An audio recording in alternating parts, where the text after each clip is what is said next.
A'udzu billahi minasy syaithanir rajim. Bismillahirrahmanirrahim. Yauma tublas sarair. Yauma, pada hari itu, tubla, ditampakkan, dibuat tampak. As-sarair, semua rahasia. Tubla dari kata bala yablu. Yablu itu berarti menjadi terang, menjadi kelihatan. Bala, ini biasanya Dr. Iqbal tertarik dengan bahasa. Bala juga berarti menguji. Kok bisa menguji dan tampak itu diucapkan dengan kata yang sama? Karena kita dalam kehidupan sehari-hari itu selalu disodori kejadian-kejadian oleh Allah. Kejadian itu ada yang kita anggap baik, ada yang kita anggap buruk. Begitu kita disodori kejadian, kita punya kecenderungan untuk merespon. Respon kita inilah yang dinilai oleh Allah, karena respon kita itu menunjukkan cerminan dari apa yang kita pikir, apa yang kita rasakan. Jadi begitu kita bertindak merespon suatu kejadian, maka apa yang ada menjadi rahasia di dalam diri kita menjadi tampak. Menjadi tampak. Jadi dengan begitu ujian-ujian itu adalah sarana yang digunakan oleh Allah untuk memancing agar apa yang ada di hati kita itu menjadi tampak dalam bentuk perilaku. Apakah perilaku itu diucapkan atau dilakukan dengan anggota badan. Kita semua tahu dan menyadari bahwa ketika kita melakukan tindakan itu biasanya dimulai dengan keputusan. Misalnya saya haus, terus saya minum atau tidak? Ternyata saya minum. Ketika saya mau minum, saya sudah mengambil keputusan. Saya berbicara, nafas saya atau suara saya kurang lancar, atau pikiran saya kurang lancar karena kurang cairan di dalam tubuh saya.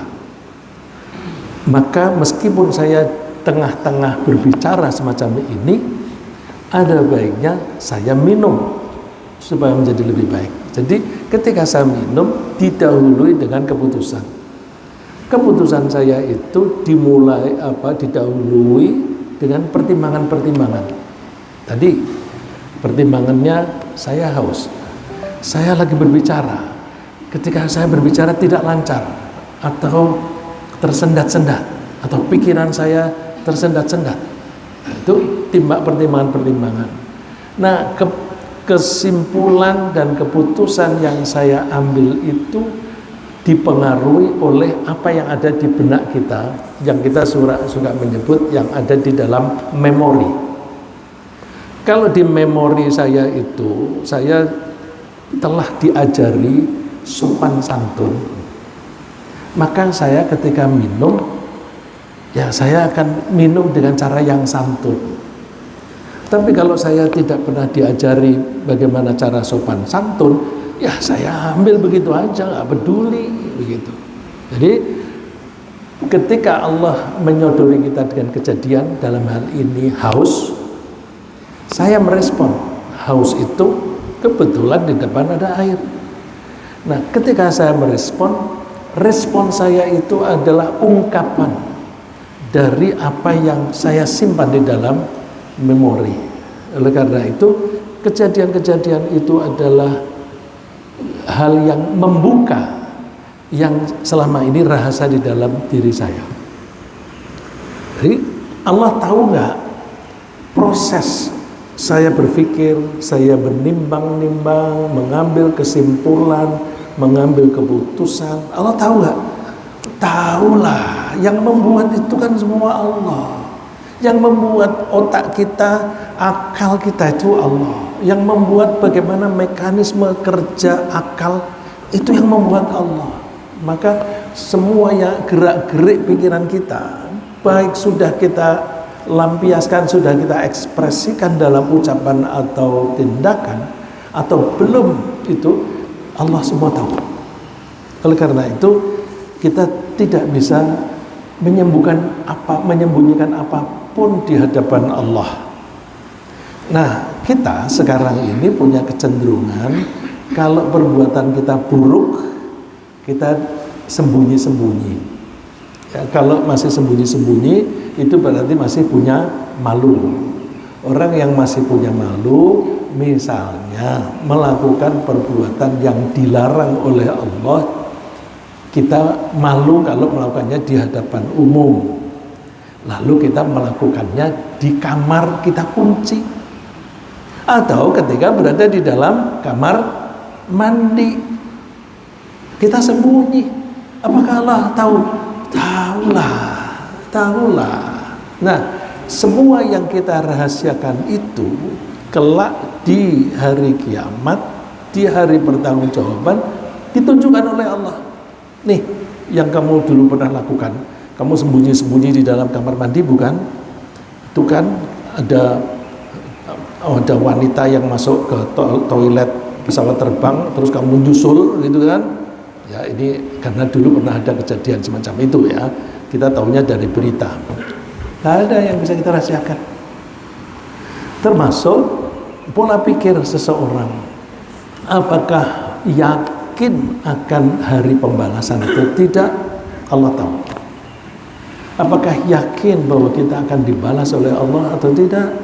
Allah tahu. Makanya Allah berfirman, yauma tublas sarair, pada hari di mana rahasia-rahasia itu ditampakkan. Sarair itu jamak dari sirrun atau sirrun atau sarirun. Kalau dijamakkan, dijadikan muannats dulu ya, sarirun menjadi sarirah, kemudian dijamakkan menjadi sarair ya. Kalau dalam bahasa Arab itu ada kata benda yang bentuknya tunggal tetapi artinya banyak. Ada yang bentuknya tunggal tapi punya bentuk lain yang bijian, individual. Jadi misalnya samar, buah ya, samar buah, atau tamar, kurma. Tamar pakai ta, ku itu artinya kurma. Tapi kalau samar pakai fa artinya buah. Kalau dibilang samar itu buah dalam bentuk kolektif. Kalau bahasa Inggris disebut collective noun atau disebut uncountable noun ya, kata benda yang artinya kolektif. Jadi kalau kurma dalam bentuk gundukan di dalam piring jumlahnya banyak, kita menyebutnya tamar. Tapi kalau kita mengambil satu, namanya tamroh. Di belakangnya dikasih tak marbutoh. Nah, tak marbutoh itu menunjukkan individual, satu kurma. Kalau kita mau mengatakan 5 kurma, nggak boleh dijamakkan dari tamar, tapi harus dijamakkan dari tamroh. Maka menjadi tamarot, samar menjadi tamarot. Nah, sarair itu jamak. Begitu pula bakor itu sapi. Tapi kalau kita bilang sapi bakor, itu sapi jumlah banyak. Tapi kalau kita bilang seekor sapi, kita bilangnya bakoroh.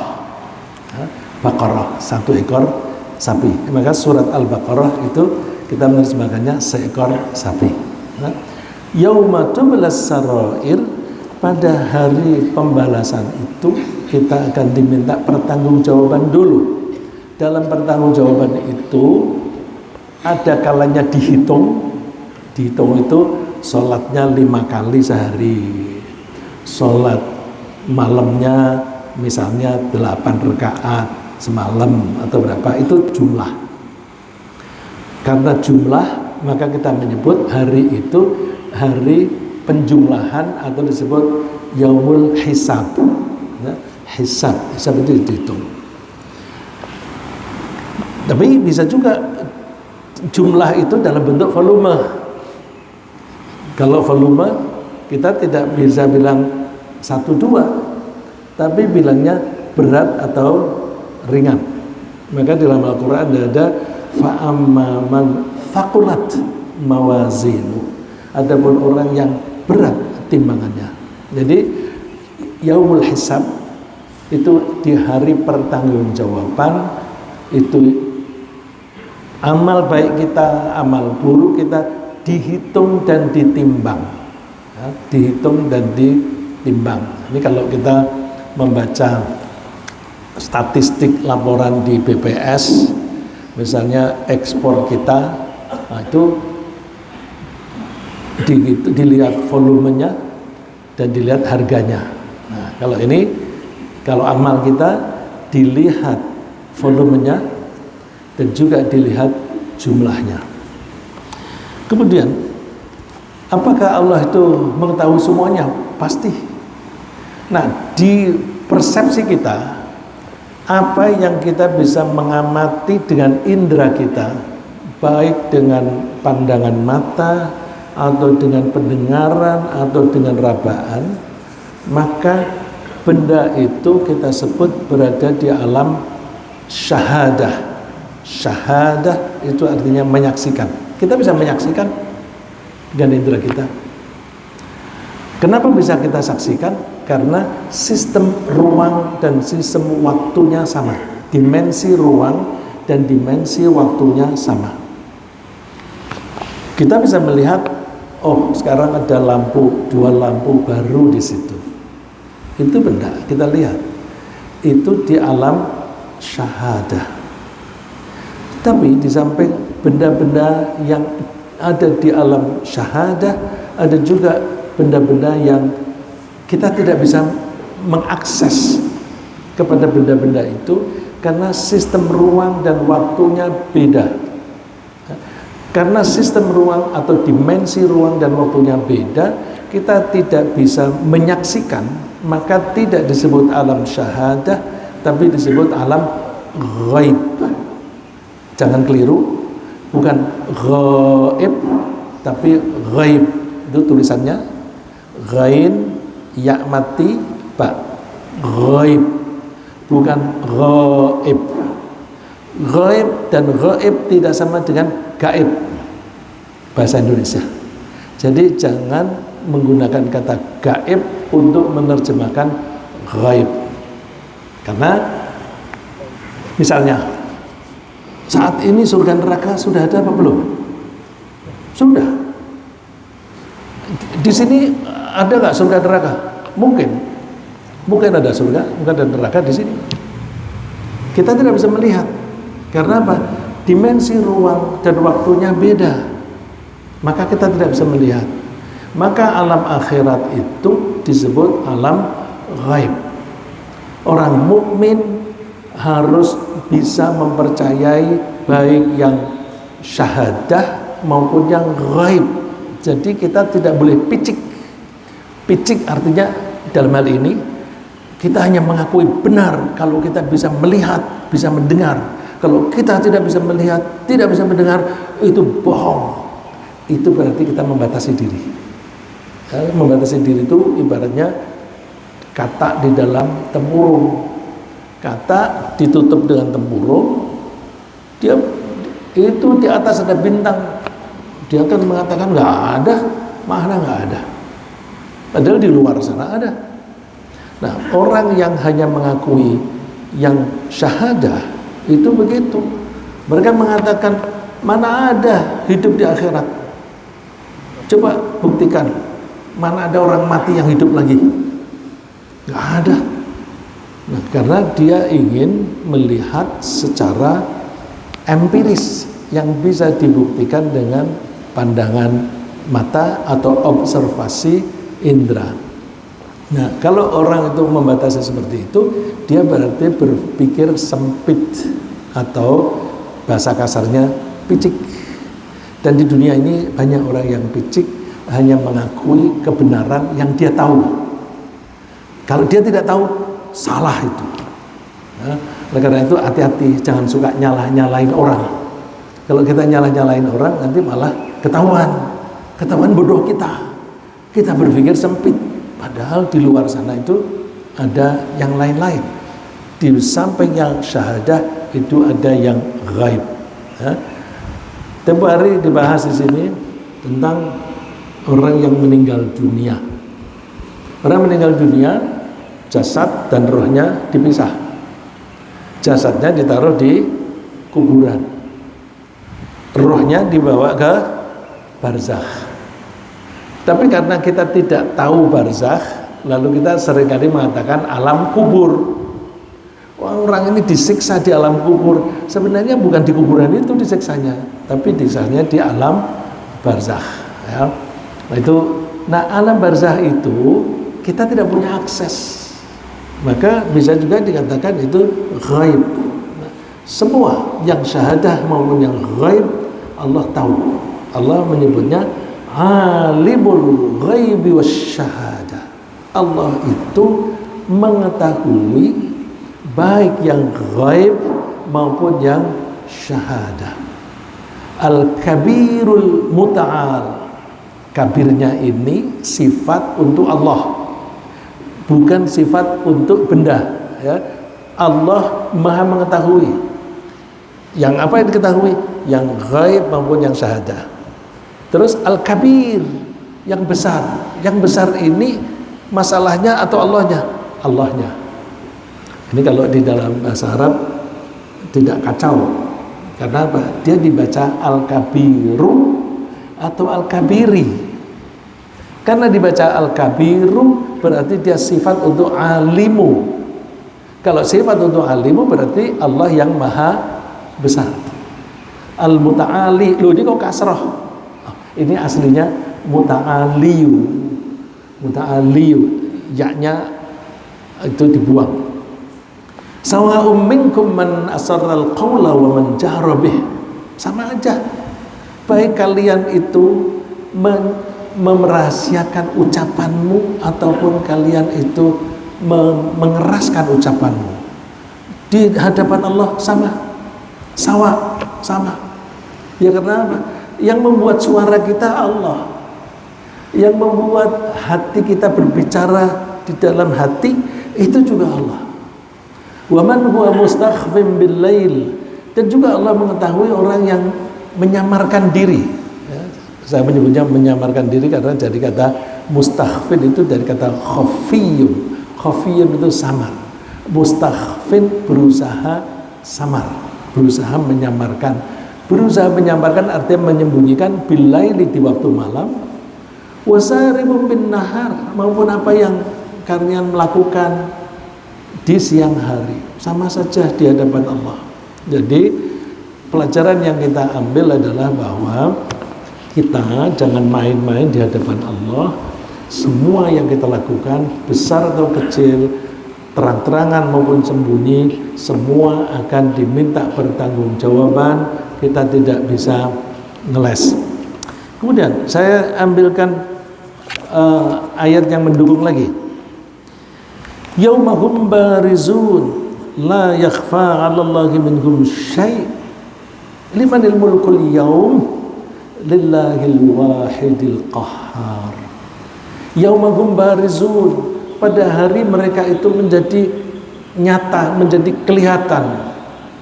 Barizun artinya seperti itu tadi, kelihatan nyata, kelihatan jelas. Jadi setiap orang bangkit dari matinya itu semuanya tampak. Bukan hanya orangnya saja yang tampak, tapi amal perbuatannya juga tampak. Karena itu la yakhfa 'alallahi minhum syai'. Tidak ada yang samar-samar di hadapan Allah tentang apa yang mereka lakukan. Dan yang perlu kita perhatikan di sini, limanil mulkul yaum. Siapa yang mempunyai kekuasaan saat itu? Tidak ada yang mempunyai kekuasaan kecuali Allah. Lillahil wahidil qahhar. Kekuasaan pada hari itu hanyalah milik Allah yang Maha Esa dan Maha memaksa atau Maha mengalahkan. Nah, ini perlu kita sadari bahwa kalau di dunia itu ada kekuasaan, tapi kekuasaan itu terbatas. Sehingga orang-orang yang berkuasa itu disebut malik. Malik maknanya pendek ya. Malik itu artinya raja. Nah, raja itu kepala negara.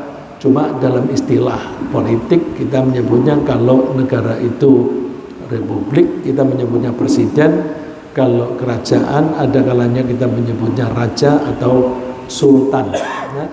Tapi kekuasaan di situ. Nah, di dunia orang suka shock ketika mempunyai kekuasaan. Karena merasa mempunyai kekuasaan, bisa berbuat apa saja, tidak bisa dituntut oleh rakyatnya, maka ada beberapa penguasa yang berbuat semena-mena.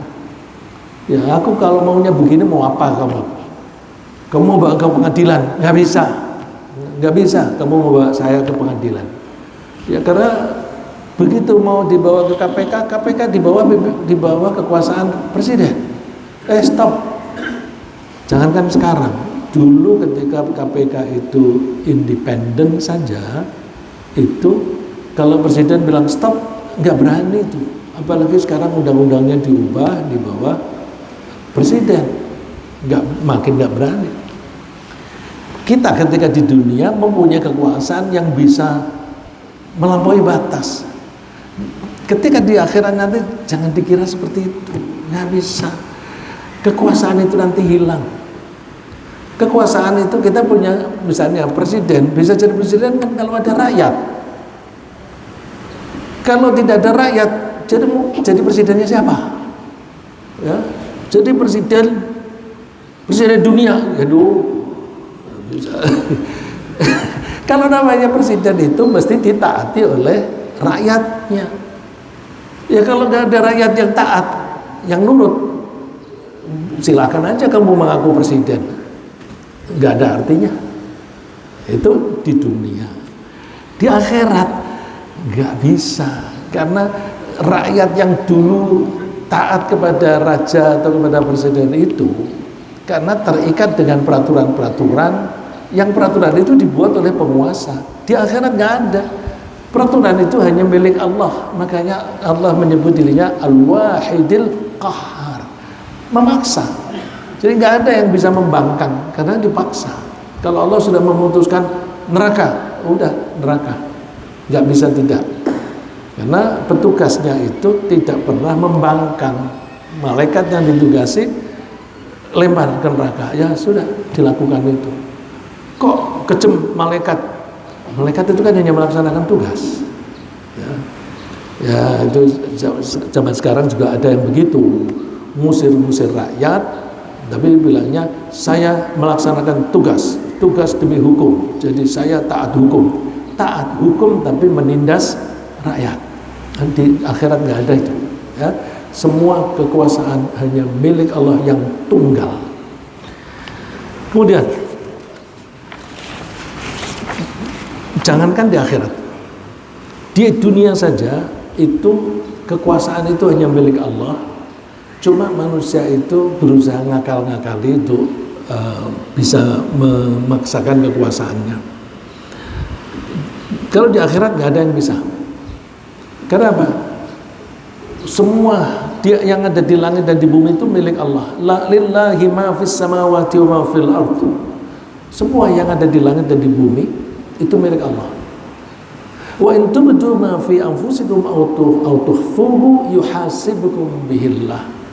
Kalau kamu berterus terang tentang apa yang ada di dalam dirimu atau kamu merahasiakannya, yuhasibukum bihillah, Allah itu akan menghitung. Nah, ini tadi yang saya sebut yaumul hisab, karena Allah menyebutnya yuhasibukum bihillah, Allah akan menghitung. Nah, kalau menghitung itu 1, 2, 3, sholat 5 kali, puasa 30 atau 29 hari, itu hisab. Tapi di samping dihitung, Allah juga menimbang. volumenya. Nah, kalau sudah dihisab oleh Allah, fayaghfir liman yasha'u wa yu'adzibu man yasha'. Allah mengampuni orang yang Dia kehendaki dan menyiksa orang yang dikehendaki. Nah, ini perlu kita fahami dengan baik. Kalau dikatakan Allah menyiksa orang yang Dia kehendaki, kita jangan menganggapnya Allah semena-mena. Suka-suka Allah kepengen menyiksa ya disiksa. Enggak. Allah itu selalu membuat peraturan. Nah, Allah itu selalu membuat peraturan. Jangankan di akhirat, di dunia Allah membuat peraturan. Peraturannya itu apa itu? Termasuk peraturan yang sifatnya kealaman. Bahwa kalau benda yang berasal dari bumi pasti jatuh ke bawah. Itu peraturan dari Allah. Dan peraturan dari Allah tidak bisa dibantah. Ada batu, ada yang salah satu yang membangkang, enggak, aku enggak mau jatuh ke bawah, enggak bisa. Karena apa? Allah itu Al-Qahhar, Allah itu maksa. Kalau batu tidak dipaksa oleh Allah nanti berbuat semena-mena, ada batu-batu yang melayang-layang. Wah, kalau batu melayang-layang, kita nggak berani naik motor, Pak. Naik motor kan kenceng. Oh, tiba-tiba ada batu lewat, teng, mati kita. Jadi bahwa semua yang berasal dari bumi harus jatuh ke bawah, itu untuk kebaikan kita. Dan itu menunjukkan kasih sayang Allah kepada kita. Karena itu menunjukkan kasih sayang Allah, berarti batu itu juga termasuk ayatnya Allah, ya. Terus kalau Allah itu menyiksa, itu artinya orang yang berbuat dosa bisa diampuni sehingga dia tidak disiksa. Bisa juga Allah menetapkan tetap aja disiksa. Jadi Allah memilih, ada sekelompok orang yang berbuat dosa semuanya. Allah memilih, oh yang ini diampuni aja deh. Loh kenapa? Kan dia banyak dosanya. Iya, kan dia itu selalu memperbaharui imannya, la ilaha illallah. Yang ini nggak pernah ngomong la ilaha illallah. Yang ini biarin aja masuk neraka. Tapi yang ini udah dibebaskan aja dari neraka, biarkan dia tinggal di surga. Nah itu Allah memilih-milih. Tetapi ketika memilih-milih siapa yang diampuni dan siapa yang tidak, itu ada prinsip-prinsip dasar. Nah, prinsip-prinsip itulah yang harus kita pelajari sehingga kita bisa menjadi layak untuk diampuni oleh Allah. Wallahu ala kulli syai'in qadir. Allah itu berkuasa untuk melakukan apapun. Lagi, kita juga tidak bisa merahasiakan apapun yang terjadi karena semua anggota badan kita ini, tangan, kaki, kulit, telinga, mata, semua menjadi saksi kita. Jadi tidak mungkin kita merahasiakan. Allah menyebutnya, wa ma kuntum tastatiruna ayyashhadu 'alaikum sam'ukum wala absarukum wala juludukum. Kalian tidak bisa merahasiakan. Tastatirun dari kata sataro yasturu, artinya menutup. Istataro berusaha untuk tertutup. Jadi wa ma kuntum tastatirun, kamu tidak bisa menutup-nutupi, tidak bisa merahasiakan apapun yang kalian lakukan. Karena apa? Pendengaranmu, penglihatanmu, dan bahkan kulit-kulitmu itu menjadi saksi. Jangankan di akhirat. Kalau di akhirat itu semua bisa ngomong. Semua bisa ngomong. Kulit kok bisa ngomong? Bisa. Ya. Di dunia bisa ngomong nggak? Bisa. Bisa. Tapi ngomongnya tidak pakai kata-kata. Ya. Yang kita menyebut body language. Jadi misalnya kita lihat orang, kenapa sih kok kamu sedih? Ya, saya pernah nanya seorang gadis gitu. Ya waktu itu pengajian anak-anak muda, dan saya waktu itu masih muda, jadi masih laku di hadapan anak muda. Sekarang di hadapan anak muda nggak laku lagi. Kamu sedih kenapa sih? Kamu ditinggal pacarmu ya? Pak Reza kok tahu sih? Aku tahu dari garis mukamu. raut mukamu tuh kelihatan kamu sedih, dan kamu sedihnya kalanya sedih kecewa itu. Kok tahu sih Pak? Artinya apa? Kulit itu ngomong. Cuma kita terlatih atau tidak untuk membaca kulit. Nah, ini kalau terlatih atau tidak untuk baca kulit, tanya aja pada dokter. Dokter kulit begitu melihat, oh itu campak itu, oh itu apa jamur, oh itu kadas. Melihat aja sudah tahu. Karena apa? Terlatih. Karena terlatih. Lah orang yang terlatih melihat body language itu juga bisa melihat orang ini sedih. Ada orang yang dulu waktu mudanya itu sedih melulu. Nah itu kalau dari waktu muda sampai tua itu sedih melulu, itu sampai kelihatan garis-garisnya, garis-garis kerut-kerut wajahnya itu kelihatan. Kalau sedih itu kerutnya ke bawah apa ke atas Pak? Ke bawah. Karena seringkali kalau orang gambarkan orang yang sedih, mulut saja misalnya, mulutnya itu ke bawah lengkungnya, untuk menunjukkan bahwa itu mulut dikasih titik 2 di atasnya, ini lubang hidung ya. Tapi kalau senyum itu ke atas. Nah ini kan dari kebiasaan kita melihat orang, otot-otot kita, saraf-saraf kita itu menarik-narik. Kalau senang maka ditarik ke atas, matanya pun juga ditarik ke atas. Maka kita, mulut kita bisa bohong, tapi kulit kita tidak bisa. Ya, misalnya, kok kamu sedih kenapa? Enggak kok, dia senyum-senyum, tertawa-tertawa. Dilihat aku tertawa-tertawa. Mulutnya bilang begitu, tapi kulitnya menunjukkan sedih. Jadi dia sedih tapi pura-pura senang supaya tidak kentara. Nah, di hadapan Allah nggak bisa, ya. Karena apa? Besok di hari akhir itu orang yang suka bohong itu protes kepada kulitnya. Wa qalu li juludihim lima syahidtum alaina. Hai kulit, kenapa kamu memberi kesaksian? Terus kulit menjawab, antaqanallahu alladzi antaqa kulla syai'. Allah membuat segala sesuatu bisa berbicara. Kok bisa begitu? Ya iyalah, wa khalaqakum awwala marrah. Allah itu yang menciptakan kalian pertama kali. Wa ilaihi turja'un, dan hanya kepadanya kalian kembali lagi. Jadi ya Allah itu karena menciptakan segala sesuatu. Kita dulu bayi tidak bisa ngomong, kemudian bisa ngomong. Terus bayian kulit ini tidak bisa ngomong dengan kata-kata, tapi nanti bisa ngomong dengan kata-kata. Jadi kita jangan pernah berusaha menganggap bahwa Allah itu tidak mengetahui segala sesuatu. Kemudian di samping anggota-anggota badan kita ini memberikan kesaksian, juga Allah mengutus malaikat untuk mencatat dan merekam apa yang kita lakukan. Nah, nanti catatan itu berbicara sendiri, ya, berbicara sendiri, tentu dengan cara mereka. Wa man kana wa min kulli ummatin jathiyah.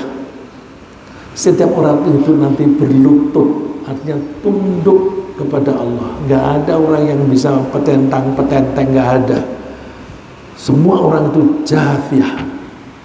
Kullu ummatin tud'a ila kitabiha. Semua orang akan dipanggil untuk diserahi kitab atau rekamannya. Al-yawma tujzauna ma kuntum ta'malun.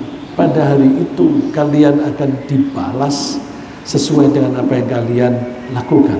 Nah, terus ketika malaikat menyerahkan kitab itu kepada masing-masing kita, hadza kitabuna yantiqu 'alaikum bil haqq. Ini kitabnya yang dari Allah, penugasan dari Allah untuk dicatat. Kitab itu bisa berbicara. Kafa bi nafsik, cukup kalian baca sendiri. Jadi kita baca sendiri itu bisa. Kok bisa? Itu pakai bahasa apa? Jadi Pakai bahasa apa? Makanya saya lebih memahami kitab itu lebih ke rekaman, ya, rekaman. Kok rekaman? Kan bahasa Qur'annya kitab. Begini dah, zaman Rasulullah SAW itu kan belum ada rekaman. Kalau belum ada rekaman, kita bilang rekaman, kata rekaman aja juga nggak ada, karena memang barangnya nggak ada. Maka kalau dibilang di Quran rekaman, nggak ada orang paham. Padahal Al-Quran itu kan harus bisa dipahami saat kapanpun, saat itu, saat sekarang dan yang akan datang. Itu Al-Quran harus bisa dipahami demikian. Terus saya kasih contoh, kalau ada dua presiden berbincang-bincang, misalnya ini tete-a-tete, apa itu istilahnya tete-a-tete ya Pak ya? Tete-a-tete itu pertemuan empat mata antara dua kepala negara. Nah, itu terus, tapi masing-masing membawa juru tulis, atau kalau dulu saya tahunya dulu zaman Pak Harto, karena saya dulu sering meliput kegiatan presiden. Nah, itu Pak Diponya, ya, Pak Diponya itu tukang mencatat, nanti kalau Pak Harto bicara pakai bahasa Indonesia dia yang menerjemahkan dan sebagainya. Nah itu boleh nggak bawa rekaman? Nggak boleh. Pakai rekaman gambar atau suara nggak boleh. Hanya boleh dicatat. Kalau orang ngomong bahasa Inggris apa itu? Dipo, catat. Nah, itu kalau bahasa Inggris recorded, rekam. Jadi menulis apa yang diucapkan orang itu bahasa Inggrisnya record, rekam. Nah, dari situ saya tuh barangkali, nah itu pengalaman saya menggiring saya, kalau begitu namanya kitab itu mungkin rekaman. Nah, saya bilang mungkin, karena itu kan pemahaman saya. Kalau itu pemahaman saya bisa salah, bisa benar. Ya. Cuma saya yakin bahwa teknologi Allah jauh lebih canggih daripada teknologi manusia. Kalau ada orang sekarang teknologi kan sudah maju, Quran itu kuno, salah dia, salah. Teknologi Allah itu nggak pernah ketinggalan. Kita itu bisanya terbang, itu mengambil contoh teknologinya Allah. Kok burung bisa terbang ya? Kok capung bisa terbang ya? Sebelum ada pesawat terbang, ada capung terbang. Terus kita bagaimana supaya pesawat terbang itu bisa terbang tapi berhenti seperti capung? Jadinya seperti helikopter dan sebagainya. Itu niru teknologinya Allah. Rekaman itu kalau kita sekarang ini bisanya ngerekam kan kalau yang menit ini, detik ini dan di sini. Jadi ini rekaman berjalan nih. Tapi kalau kita terlambat 1 detik aja, hilang itu gambar. Nah ini yang sensitif biasanya fotografer. Ini Mas Adi. Kalau misalnya, Mas Adi datang ya, nanti pas acara seremoni ini kamu ambil gambar. Dia terlambat 1 detik, hilang itu, hilang. Tapi Allah gimana? Tidak akan hilang. Waktu itu kan yang membuat Allah. Waktu ada waktu lampau, waktu sekarang, waktu yang akan datang, yang membuat Allah. Karena Allah yang membuat.